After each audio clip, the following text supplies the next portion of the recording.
So today I will be sharing to you a presentation I did for Far Eastern University, Organization of Junior Finance Executives. Last 2019, they invited me to be a resource speaker in their financial literacy talk called The Real Deal. So this was my presentation. Why am I sharing this? Because whether you're a freelancer, an employee, or student, or a businessman, you need the basic foundation of financial literacy to be able to save and invest your allowance, your earnings, your commissions, and use it wisely for your future and your family. So this is essential in especially when you want financial freedom in your life. So why do we need to start learning this as students? It's because when we build the habit, when we have the foundation already, even at a very young age, this will be brought, or this will empower us, especially when we are already earning our own money. So if you are students, if you are starting in your career or a freelancer, feel free to watch and share your comments in the comment section. If you have any questions or any clarifications about financial literacy, I will be happy to help you in any way. So here goes, enjoy. The outline of my presentation was divided into 3 parts. Part 1 is for financial finance for students. Part 2, how to really save. And Part 3 are the investment options for students. So personal finance. So when you hear it or when you encounter it, read it online, what comes to your mind? So I like to give a very good example, especially for our generation now. They like to travel, they like to go out, they like to be outdoors. So if you're like camping, let's say you're very adventurous, you're an adventurous type of person. So when you're going camping, what are the essentials? So what do you need to prepare first before you actually go camping? So the first one, you need a tent or a mat. Then you need food supplies, toiletries. So you need to prepare this beforehand. You need to have them before you actually go out of the house and go camping. So if you already have those ones, now the next thing is that where are you going? So where are you going to camp? Are you going to go hiking on a forest or camping on a farm? So where? From point A, that is your address, so your current location, how will you be able to go to point B, to your camping ground? And then this is the use of a map. So a map, it can be, if you are traveling and you don't know the place, you use Waze or Google Map. So this will give you the direction on how to get from point A to point B. So in personal finance, it's the same thing. The first thing we need to do is to list down our saving goal or goals. So for example, savings goal that I've listed here is 1, investment, 2, birthday dinner with friends. So you list down the amount you need.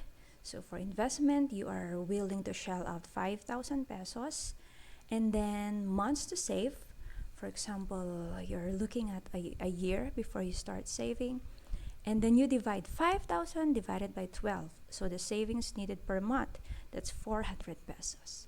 And then the remarks, you click it or tick it if you achieved it, if you have achieved it or not. So put the X mark. Then another goal is that you're going to have a birthday dinner with your friends come your birthday. So you need an amount, for example, 1,500. You're going buffet style or the like. And then it depends on how long you're going to save before your actual birthday. So here we have 6 months to save. So 1,500 divided by 6, that will be 250 per month. And then put the remarks if you achieve it or not.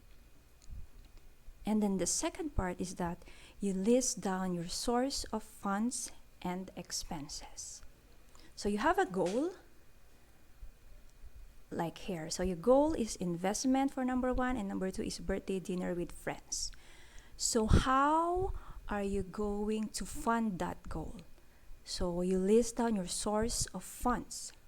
So for example, if you're a student, your income comes from your mom and dad. So they're giving you an allowance. So let's say for a month you receive 5,000 pesos, and then you are a hustler even as a student. So you have income from selling your crafts or doing outsourcing jobs or tutoring, tutorial services. So you add that up. So that's 500. So you have 5,000 as an allowance, 500 pesos as your income from your other activities, for a total of 5,500. And then your monthly expenses, for example, for the school supplies, if you are using 500 pesos, and then for the food, of course, you need to eat. So you list it down to 3,000. And then there are other expenses. So you list them all. And then you get the total. So you have the source of funds total and the expenses total. Then from there, you compute for your savings capacity. So how will you do that? So for the savings capacity per month, you have first your source of funds. That's 5,500. This is from my previous example, okay? So you jot down your source of funds and expenses, and then you tabulate it. You add them up in this table. So the number 2 is the expenses. So source of funds less the expenses, you'll get the difference. So the difference will be used for your savings goal. So that's 2,000 pesos that you can use for your savings goal. So in summary, so number 1 is to list down your savings goal or goals. Number 2, list down your source of funds and expenses. And number 3, compute for your savings capacity. And then, why? Why is it essential? I think I've already mentioned it in the first part of this video presentation. But why? Why do we need financial planning? So first, it builds the habit of discipline and control. So by starting young, so even as students, when you're starting already, you build the habit. And when you build the habit, it will stick with you, and you can apply it even when you are working already. So it helps you achieve your goals. So by listing your savings, your expenses, you're listing them down, you will see vividly. You have a clearer picture of what you have, what you need, and what you need to save up. Third, it gives you a sense of fulfillment and confidence. So when you have a visual presentation of your cash flow, that's what we call it, the cash flow, what comes in and what comes out, your source of fund, what comes in, and then your expenses, that what is coming out of your budget. So it gives you a sense of fulfillment that, wow, I have this amount that I can use for my savings. So you feel proud of yourself when you have a proper financial planning done. So this is my suggested monthly breakdown for students. So when you receive your allowance already, you make, or you already tabulate, allocate is the right term, allocate for your necessary expenses. So 50% for the essentials, 25% for lifestyle expenses, 15% for savings and investment, 10% for tithes and donations. So if you're the type who do tithes, please add it up. So that's 10%. So for example, I will give you a clearer example of this breakdown. So your monthly allowance is 5,000 pesos. So we allocated, going back, we allocated 50% of your total allowance to essentials. So 50% of that goes to essentials. This is it, 2,500, the upper left portion. So essentials will include school supplies, food, what else? Board and lodging, especially if you are away from home. Then the next percentage, let's go back. 25% for lifestyle. So lifestyle will include eating out, your cell phone load, etc., etc. Then, going back, 15%, that will be the upper right, for your savings and investment. So that's around 750 pesos.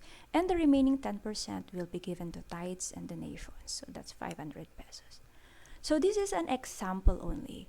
So you can tweak your monthly budget, you can adjust.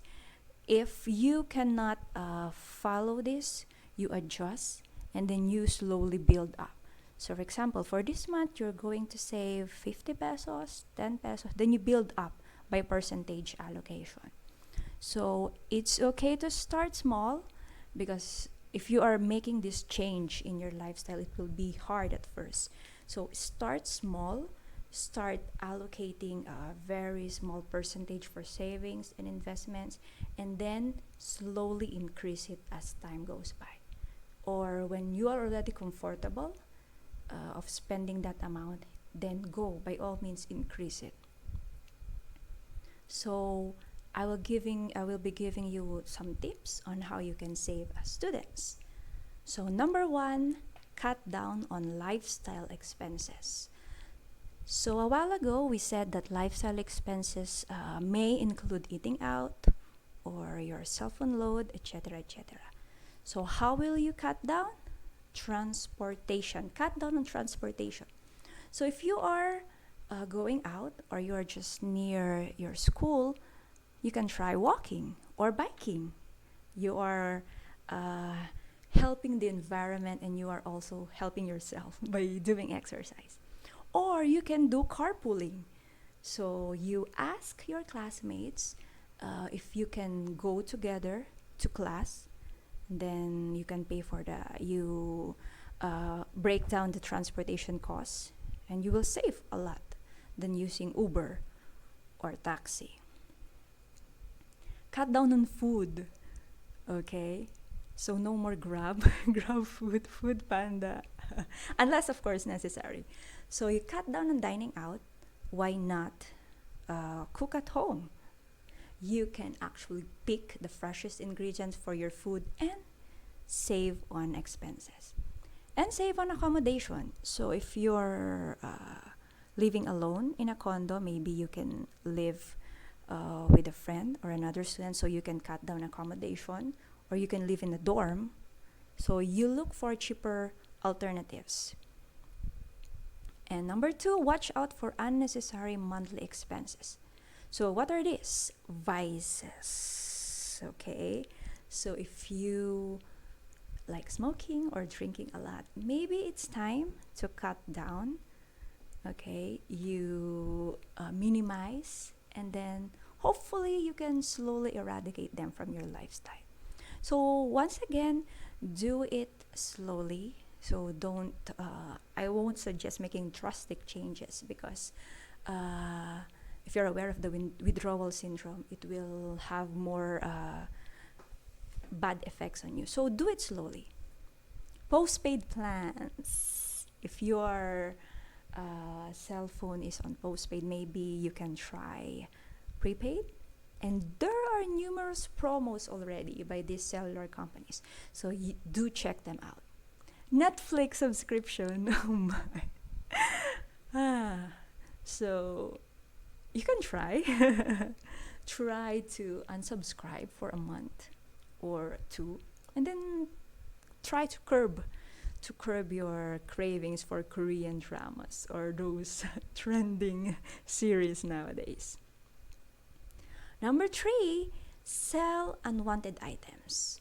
So this pandemic, this has blown out of proportion. If you've been part of barter groups, etc., etc. So they sell the things that you don't longer need. So if you have extra clothes, or clothes that are already too small for you, or clothes that have not been used for a very long time. So please do check your closet, your boxes, or those drawers at home. You can sell shoes, and you can also sell your gadgets. Yay! Welcome. Thank you, Kun Marie. The number 4, sell your skills or hobbies. So if you are good in baking, if you are good in doing crafts, if you're good in photography, in writing, diba? So these are also freelancing options already, even for students. If you are good in gaming, in coding, you can actually sell them. So you can sell your baked goodies, cupcakes, cakes, your cards, etc. So we're now going to talk about the investment options for students. So yes, even as students, you can already invest. So what are the basic requirements? I think you only need your student ID. By presenting that to different investment companies, they accept that as proof of identity. So options, what is the best investment out there? I hear this all the time. and I think most of you are also asking that question. So the answer is, you are the best income generating machine you should invest in. Thank you, Sir Francis Kong. So what does it mean? It means you need to invest in yourself first. Okay? So how will you do that? First, acknowledge your fears. Acknowledge what you do not have. Acknowledge that you are an empty cup. Or acknowledge that you need to unlearn money habits that have been passed on to you from generation to generation. Acknowledge them. So this is one of my favorite parts, sorry. I'm a Game of Thrones fan. So this is Tyrion Lannister talking to Jon Snow. So he told him, don't forget what you are. The rest of the world will not. Wear it like an armor, then it can never be used to hurt you. So yes, acknowledge your fear. And number 2, enroll in classes, read books. There is a myriad of opportunities out there, especially now with social media, in YouTube, even in TikTok, right? There are so many people out there giving out content, free content. So read. But of course, you also need to screen out the sources. So they should be reliable, and they should really be a guru or a professional in that field. So here are the examples I listed before. So yeah, you can check this out. PSE, you can check the PSE. They usually give out webinars. PSE is the Philippine Stock Exchange. Then Cole Financial also. Then these are the books that I have and that I have read, and they have helped me to prepare my mindset for financial literacy. Then find a mentor. Third one is find a mentor. Find someone who knows these skills, learn from them, and then eventually share the knowledge. So investment options for students. What are the available options even for students? Here are my suggestions, okay? So there are other opportunities out there. Go look out and study them first, of course. So first one is business. Like what I have mentioned a while ago, you can sell your craft, sell your things that you are good at. So again, it's a freelancing option. Second, manage funds or pooled funds. Third one, bonds. And the fourth, stocks. So managed funds, these are in mutual funds. This means that when you are buying a fund, it is already composed of different specific stocks or different specific bonds.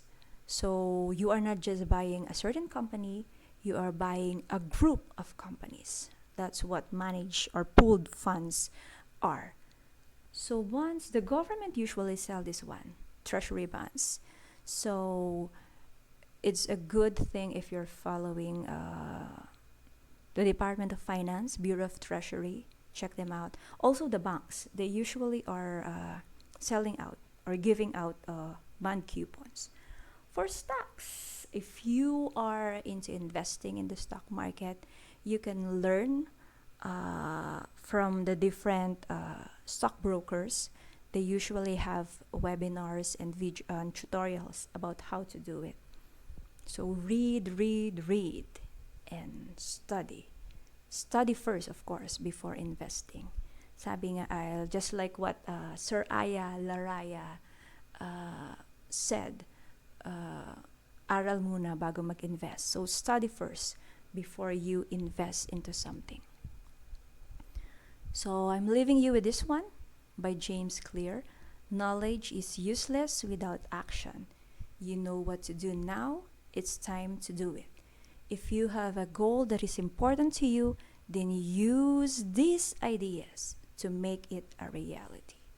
So now I have shared some tips, some nuggets of wisdom that is hopefully can help you. So from here on, what are you going to do?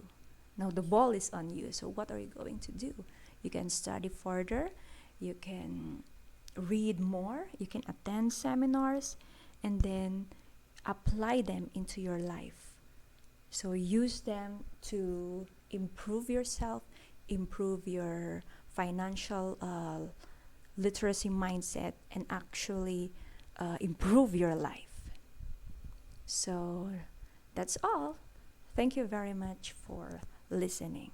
And if you have questions, please put them in the comment section and I will be happy to assist you in any way. Thank you.